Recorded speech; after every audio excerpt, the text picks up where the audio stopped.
Salve, salve, pessoal! Chegamos à nossa última unidade. Nela, estudaremos a relação específica entre a filosofia e a educação. Iniciaremos discutindo brevemente acerca do próprio conceito de educação como uma techné, que significa técnica, ou seja, como pedagogia que nasce juntamente com a necessidade que acompanha a reflexão filosófica na Grécia clássica. Em seguida, abordaremos o papel do filósofo Sócrates no desenvolvimento do diálogo como pressuposto de uma educação para a autonomia. Avançaremos destacando alguns paradigmas que nortearam a educação ao longo da história. E, por fim, examinaremos a contribuição de alguns filósofos diante dos desafios educacionais contemporâneos no campo estético, ético, político. Vamos lá então?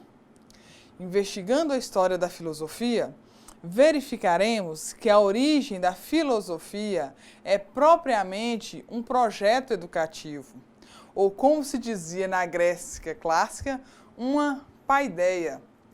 Os filósofos também buscaram uma techné, uma técnica, pela qual os seus ensinamentos pudessem chegar aos seus ouvintes.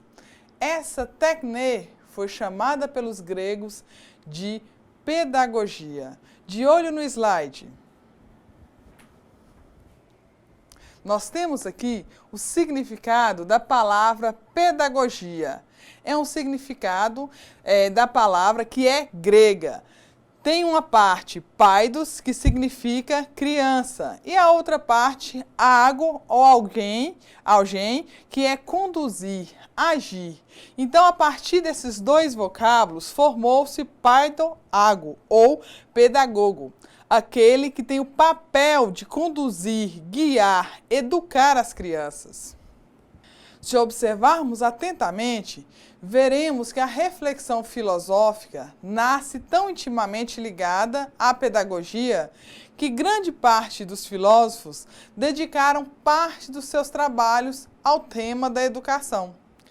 Do mesmo modo, não há como pensar uma atitude pedagógica ou qualquer que seja a abordagem educacional que não se assente sobre uma reflexão filosófica.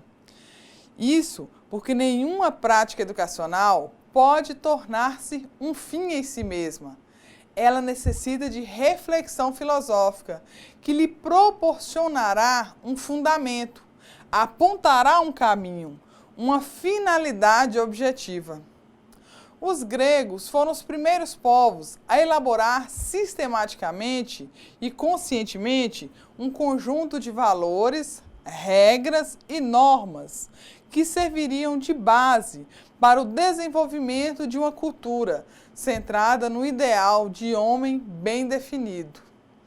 Trata-se de um processo de formação do homem que não pode se desenvolver sem que se tenha como meta uma imagem do homem não como ele é, mas como ele deve ser. Já na Ilíada, poema de Homero, encontramos o herói Aquiles, que foi educado para ambas as coisas, proferir palavras e realizar ações. Como podemos notar, a educação do herói se dá numa perspectiva mais ampla, desenvolvendo a capacidade do discurso e a capacidade da ação. Aquiles é o exemplo da mais alta arete, ou seja, da mais alta virtude, nobre cujo valor está assentado na excelência, seja na sua vida privada, seja na sua vida pública. Agora veremos um pouco das ideias do nosso grande filósofo, Sócrates. Vocês se lembram dele? Só sei que nada sei. Lembram, pessoal, dessa frase? Falamos sobre Sócrates em nossa primeira aula. Aqui, Sócrates é considerado o modelo de pedagogo. Vamos ver um pouquinho mais sobre o nosso filósofo pedagogo? De olho no slide. Sócrates tem sua construção pedagógica influenciada pelo conceito de artes. Ele considera como maior virtude do homem, do ser humano, o dom de refletir e chegar ao conhecimento pelos próprios esforços e méritos. Para Sócrates, qualquer um pode conhecer, basta para isso querer. Tanto é que, em determinado momento, Sócrates aparece dialogando com um serviçal, um escravo, para demonstrar que qualquer um pode conhecer. Basta, para isso, ser capaz de voltar-se para o mais íntimo da própria alma, onde repousa o saber. Como já vimos em nossa unidade 1, Sócrates não deixou nada escrito, mas nos legou uma forma original de educar com seu método maiêutico. Em suas conversas com seus discípulos e interlocutores, Sócrates sempre dizia que não era ele que ensinava nada a ninguém. Ele era apenas um parteiro, assim como sua mãe. Mas os filhos que ele ajudava a dar à luz eram filhos do conhecimento. Por isso, Sócrates afirmava ser um parteiro de ideias. Gilles nos ajuda a compreender melhor essa prática socrática, que se torna uma condição indispensável num processo educacional que visa a autonomia dos cidadãos envolvidos. Esta história atual ilustra muito bem o papel transformador da educação desde os seus primórdios. Sócrates, que foi considerado como modelo de filósofo e modelo de educador, ensinou que a atividade de filosofar não se distingue do próprio ato de viver. Para ele, o ato de filosofar tem como objetivo conscientizar-nos de que devemos sempre estar abertos a novos saberes, novas descobertas, nos colocando numa atitude constante de aprendizes. É essa atitude que distancia o ato de filosofar do desejo de instalar-se num saber absoluto. Seguindo a tônica socrática, Gilles afirma que filosofar é experimentar a didática que vai do saber ao não saber, do senso ao não senso, da ignorância ao saber.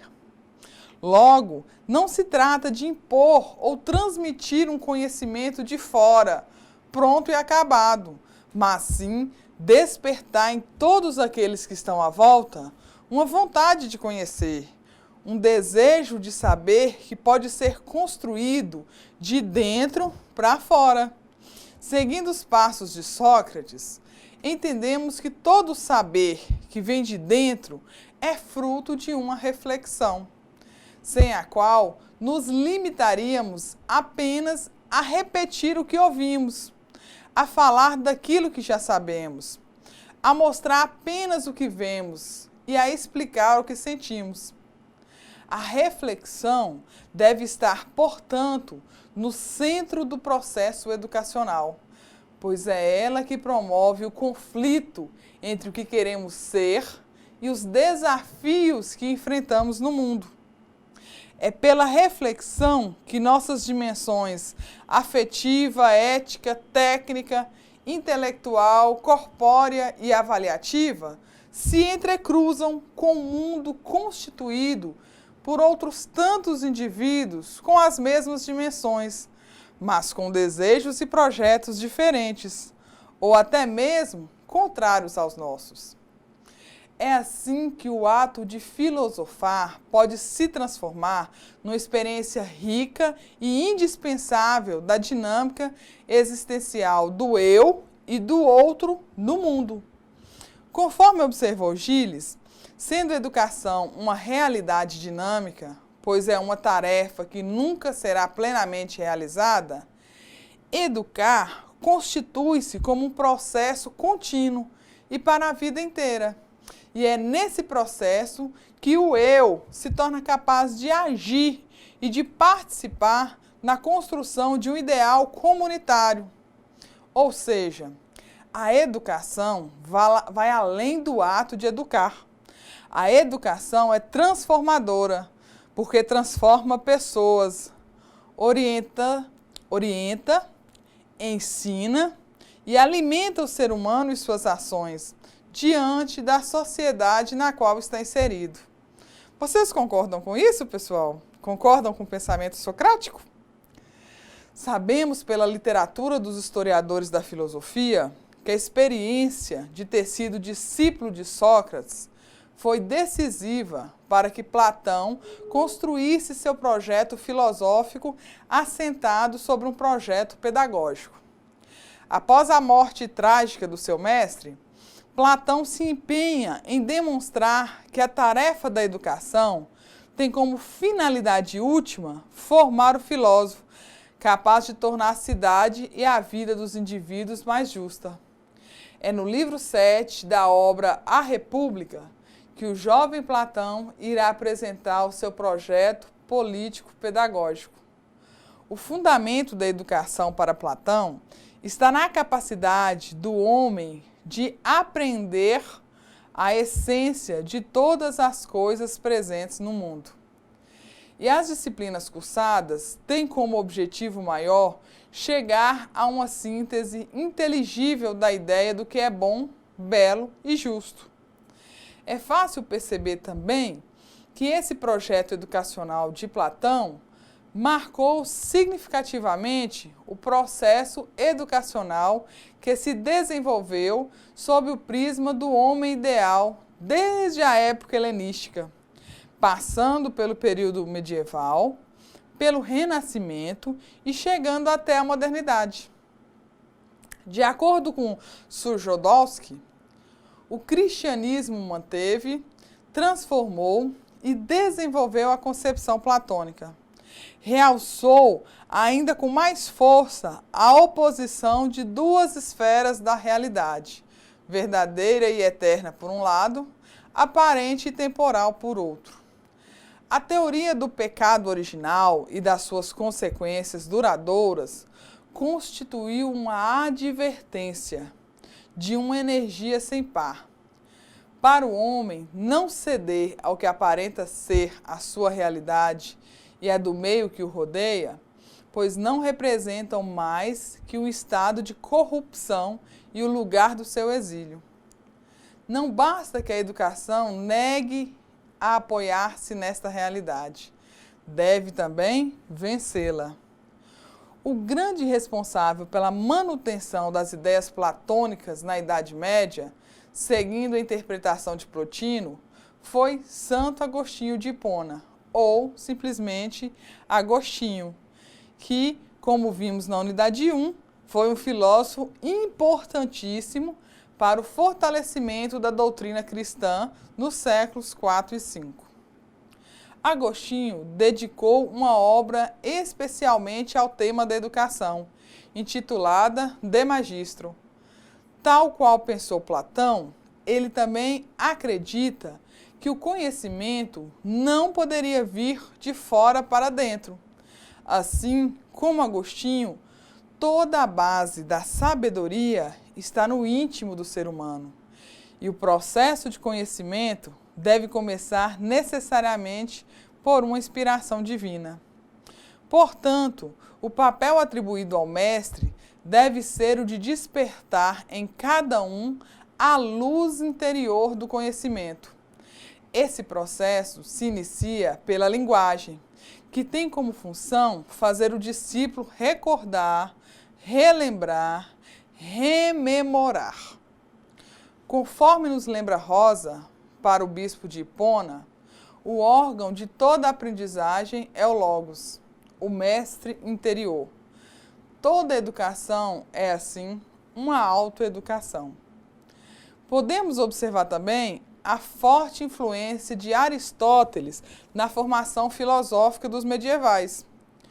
O eixo temático herdado das ideias platônicas permanece, mas agora o projeto pedagógico cristão se torna uma síntese das ideias platônico-aristotélicas.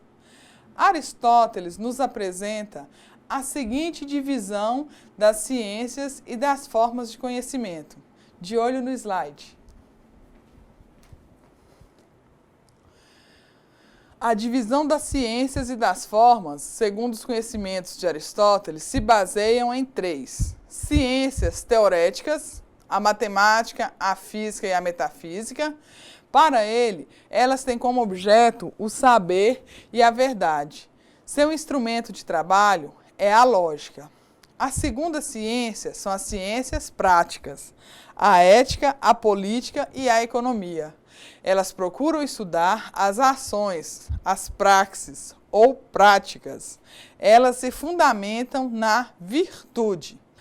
A terceira ciência nos proporcionada por Aristóteles são as ciências poéticas, as artes em geral. O objetivo e a produção de uma obra, a criação de algo, ou seja, dar forma a uma matéria. Seu fundamento está no fazer. O filósofo parece conceder uma atenção especial às ciências práticas ou do fazer, quando o assunto é educação, pois o conhecimento científico apenas não é suficiente para que o homem alcance a virtude. As ciências práticas auxiliam na capacidade de escolher, decidir e deliberar sobre os meios pelos quais os homens querem chegar à felicidade. Então podemos dizer que o conhecimento do homem a respeito do que pode ser considerado um bem ou algo justo se dá tanto pela capacidade intelectual quanto pela formação dos hábitos. Por isso mesmo, a criança, diz Aristóteles, supera o estado animal pela educação, isto é, pela formação de hábitos e pelos ensinamentos que lhe entra pelo ouvido. Várias teses aristotélicas foram reapropriadas pelos escolásticos medievais e introduzidas como diretrizes educacionais daquela época. Por exemplo, a distinção feita por Aristóteles entre matéria e forma foi de suma importância nesse período. Vejamos em linhas gerais como essa teoria é entendida e aplicada ao processo educacional. Para Aristóteles, toda matéria é passiva, variável e neutra, ao contrário da forma, que é ativa, duradoura e com qualidades definidas. A forma do ser humano é uma atividade específica, precisamente a atividade pensante. É possível, portanto, por meio dessa forma, moldar a matéria e formar o ser humano. Seguindo os passos de Aristóteles, os filósofos medievais entendiam que a tarefa da educação seria exatamente a de formar os homens de acordo com um ideal desejado. A força dessa tese aparece no pensamento de Tomás de Aquino, para quem a educação tinha como função tornar reais os dons potenciais que o ser humano possui. Pensando assim, o filósofo medieval entende que a formação do ser humano deveria necessariamente partir de um ideal de verdade e de um ideal de bem, cuja função seria reformar a natureza corrompida do ser humano. Mesmo no período renascentista, podemos encontrar alguns humanistas que defendiam a tese de uma educação fundada principalmente no ideal de ser humano, que se aproxima tanto do pensamento cristão dos medievais quanto do pensamento dos gregos clássicos. Vamos conhecer um pouco mais sobre alguns pensadores? De olho no slide. Temos aqui o Erasmo de Roterdã, um renascentista. De 1466, ano que ele nasceu, viveu até 1536. Foi um filósofo holandês renascentista. Para ele, a tarefa fundamental da educação é cultivar a razão. Para o autor Nascimento, 2007, o humanismo defendido por Erasmo de Roterdã está muito mais próximo dos medievais do que dos renascentistas. E por isso ele defende uma educação ligada a uma concepção de natureza humana, conforme a imagem e semelhança de Deus. Essa natureza humana estaria, portanto, predisposta ao bem. Durante o Renascimento, houve um intenso movimento de secularização de todos os setores da sociedade que, de certo modo, enfraquecia a autoridade da Igreja sobre os rumos da humanidade. Um dos expoentes desse período é o filósofo francês Michel de Montaigne. Vamos conhecer um pouco mais sobre Michel de Montaigne? Vamos conhecer um pouco sobre Michel de Montaigne. Michel de Montaigne nasceu em 1533 e faleceu em 1592. Ele coloca o homem no centro do debate sobre o conhecimento e a educação em geral. Para ele, a educação deve proporcionar ao ser humano uma sabedoria prática que o torne capaz de exercer, sem temor, um raciocínio crítico e assentado sobre a realidade cotidiana. Um dos papéis mais importantes da educação para ele deveria ser a formação do caráter no homem. Para Montaigne, pessoal, a educação só tem sentido se fizer do ser humano não um indivíduo conhecedor das mais complexas teorias, mas sim alguém que conhece o bastante para julgar por si mesmo o que ele considera bom ou ruim para a sua própria felicidade. No texto da educação das crianças, ele procura nos mostrar que a educação deverá ser capaz de instigar no aprendiz a capacidade de investigar e julgar pela sua experiência com as coisas do mundo.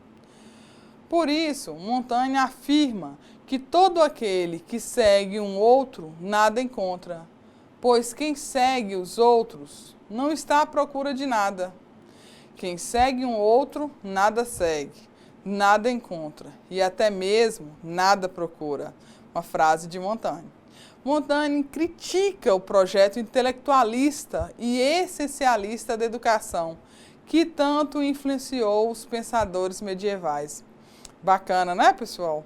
Então agora vamos conhecer um outro pensador, Auguste Comte. Auguste Comte nasceu em 1798 e faleceu em 1857. É criador de uma famosa corrente filosófica denominada positivismo. Para ele, a sociedade necessita de uma nova ciência que busque seus fundamentos exatamente naquelas ciências que demonstram um avanço considerável, como a física, a matemática e a biologia. A sociologia, para Auguste Comte, seria responsável por conduzir os homens a uma vida harmoniosa, ordenada e progressiva. De acordo com Comte, pessoal, a história da humanidade é compreendida pela lei dos estados, ou seja, 3 momentos históricos diferentes: o momento teológico, o momento metafísico e o momento positivo. Vamos conhecer um pouco mais sobre esses 3 momentos? A lei dos estados. O estado 1, segundo Comte, seria o estado teológico. Nesse estado, as explicações dos fenômenos supõem uma causalidade sobrenatural. São os fenômenos da natureza, a origem dos seres, os costumes que são explicados pela ação dos deuses. Depois, nós temos o estado metafísico, no qual os agentes sobrenaturais são substituídos por forças abstratas, por noções absolutas, pelas quais são explicados a origem e o destino do universo. E a terceira lei do estado seria o estado positivo, que é caracterizado pelo desenvolvimento das ciências modernas. As ilusões teológicas e metafísicas nesse estado foram superadas pelo conhecimento das relações invariáveis dos fatos, por meio de observações e do raciocínio, que visam a alcançar leis universais. Comte entende ser possível desenvolver uma investigação científica da sociedade com inspiração no método das ciências naturais, que investigam o movimento e o curso da natureza. Nesse sentido, o filósofo francês propõe uma física da sociedade.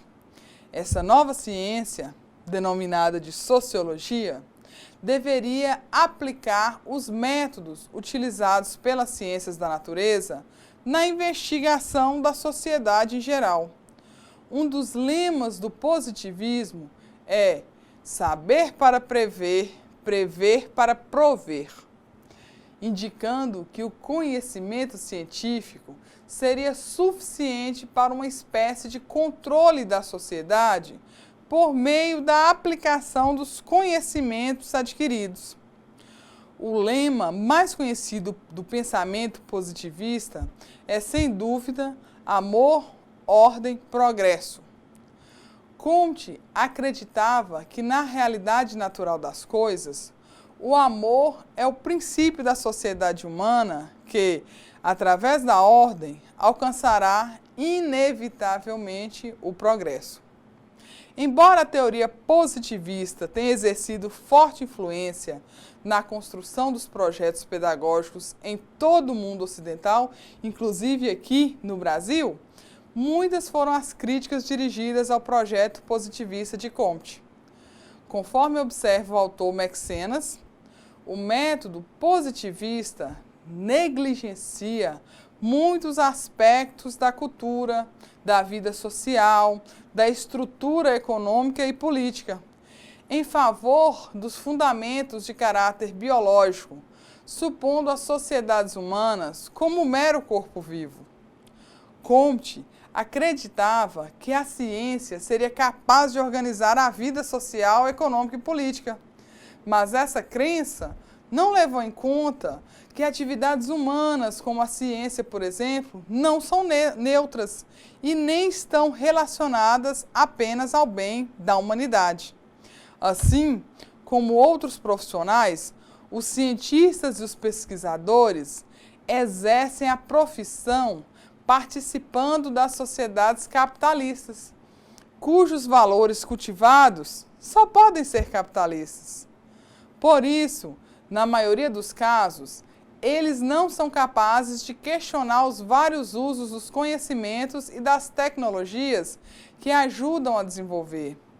Presos aos grandes laboratórios de empresas multinacionais ou nas universidades burocratizadas, os cientistas e pesquisadores encontram mecanismos para evitar que a ciência sirva também à indústria bélica, à destruição do meio ambiente ou ao racismo.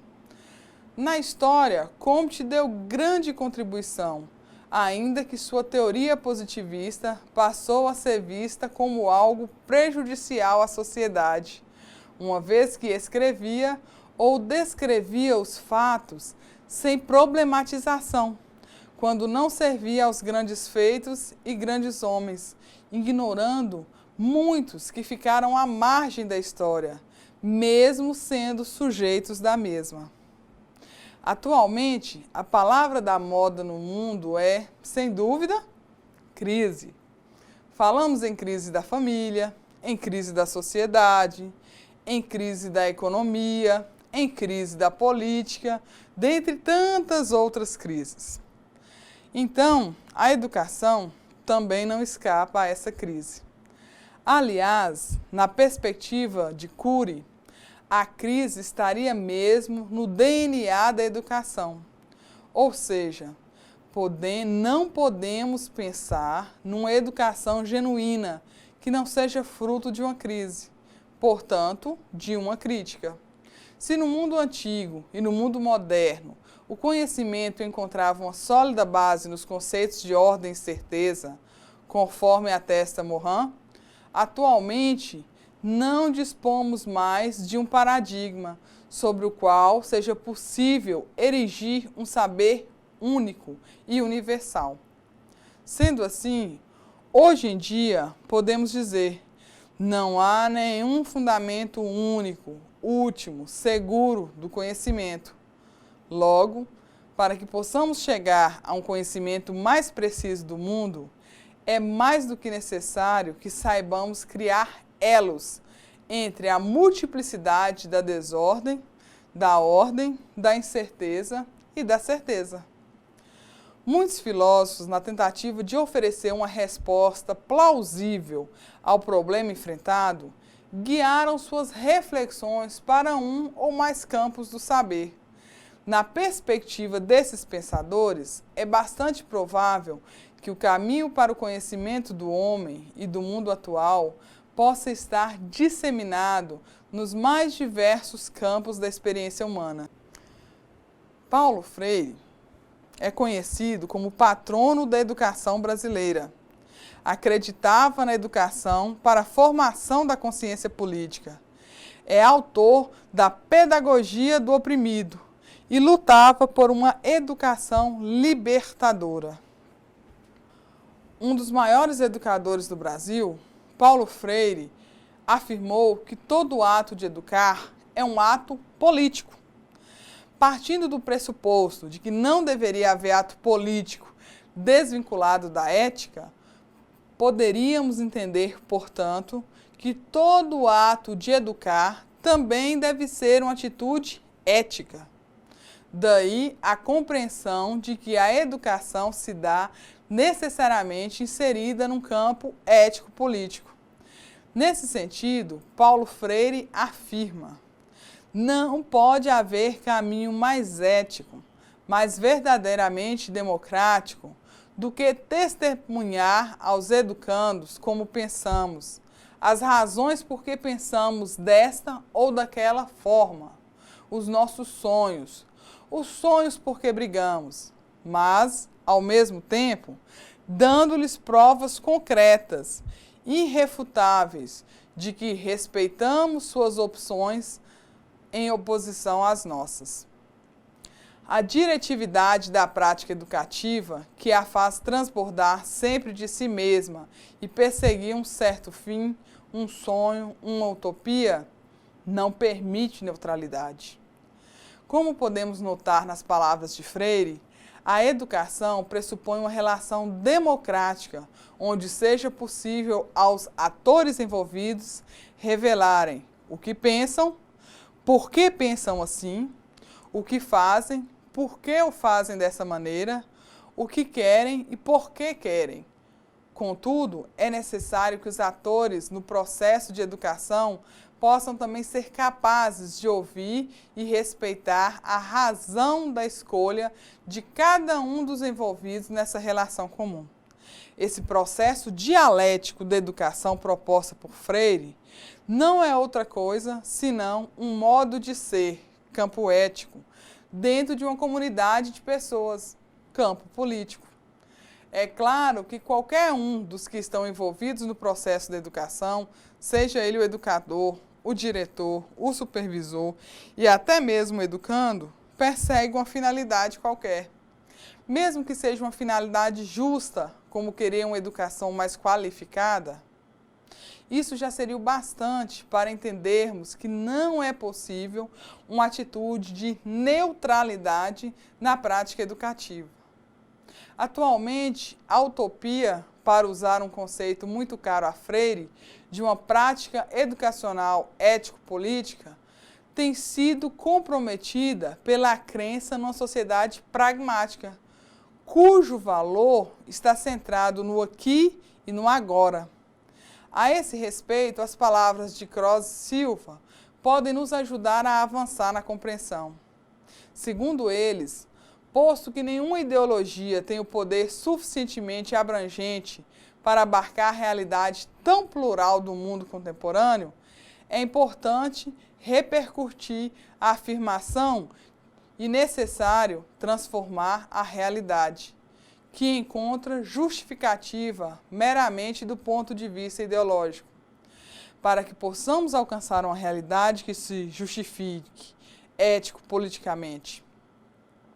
Por isso, A construção de uma prática educacional comprometida com o ético-político pressupõe a revisão crítica do que chamamos de valores em nossa sociedade. Quais são, afinal, os valores em nossa sociedade? O que vale a pena para nós?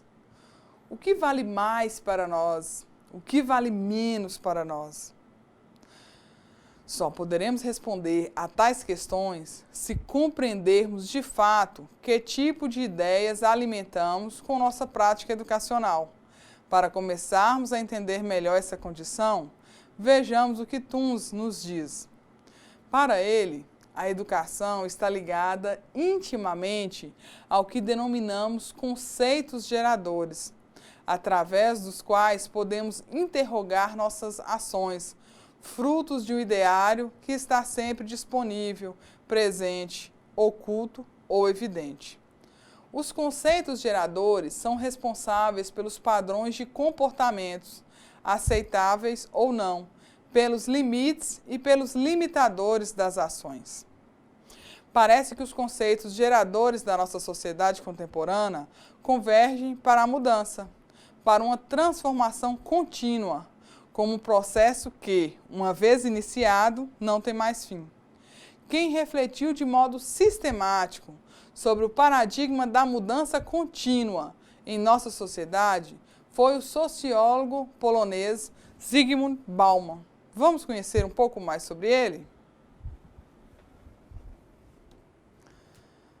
Zygmunt Bauman ressalta que as relações entre os indivíduos nos tempos atuais tendem a ser menos duradouras e frequentes, e criou um conceito muito famoso em nossa atualidade, que é o conceito das relações líquidas.